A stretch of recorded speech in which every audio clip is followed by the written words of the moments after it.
Hello guys, এই যে দেখেন আজকে প্রচুর গরম পড়ে গেছে। তারপরে হয়েছে কি, মানে রুমেও ভালো একটা মানে কিছু মানে খাবার নাই। তারপরে একটা বস্তু অর্ডার করছি।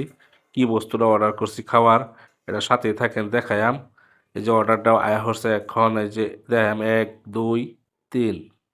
এই যে ফাইনালি দেখতে পাচ্ছেন, ডোমিনোস পিৎজা পিৎজা অর্ডার করলাম। তার সাথে একটা কোকা কোলা অর্ডার করে দিলাম, যেহেতু গরম পড়ছে আর পিৎজার সাথে কোকা কোলাটা খাইলে মানে আমি মানে ভালো পাই আর কি। কে কিরম পাই জানি না, কিন্তু আমার সাথে ভালো লাগে। কোকা কোলার সাথে পিৎজাটা মানে কম বাইল একদম মিলে। তারপরে এই যে দেখতে পাচ্ছেন, এগুলো হইতেছে চিলি ফ্লেক্স টেক্স, এগুলা যেগুলো মশলা টশলা মাইরা খায় আর কি। এতগুলা মশলা দিছে। তারপরে এই যে ওপেন করতেছি, এই যে একজনে ওপেন করতেছে, দুইজনই আমরা মেম্বার। এই যে ওপেন করতেছে, ফাইনালি ভিতরটা দেখা দিলাম। এই যে দেখেন, এটা দেখেন কোন ধরনের পিৎজা দেখছেন।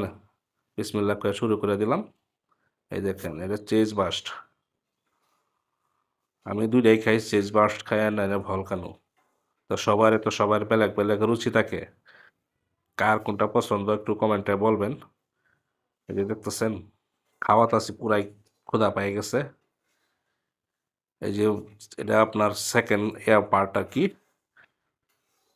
এই যে দেখেন, সাথে একটু কোকা কোলাও খাই লইলাম। এটা মিক্স করে খাইলে ভালো লাগে। মাঝে সময়ে মানে একটু একটু খুব মজা লাগে এগুলা খাইতে, সবসময় ভালো লাগে না, কোনো সময় মনে ধরে যায়। এই যে দেখেন, প্রায় খাওয়া আধা শেষই করে নিলাম। এই যে আর 3টা পার্ট রয়েছে, 3 টুকরো রয়েছে। এর থেকে মানে আর একটা খাই আমি কি জানি, খাওয়া দাওয়া শেষ করে দিলাম। আজকের জন্য আমার ছোট্ট মিনি ব্লগটা এই যে এখানে মানে শেষ করবার চেষ্টা করতেছি। ভালো থাকবেন, সুস্থ থাকবেন, আমার জন্য সবাই দোয়া করবেন। আজকের জন্য টাটা, বাই বাই।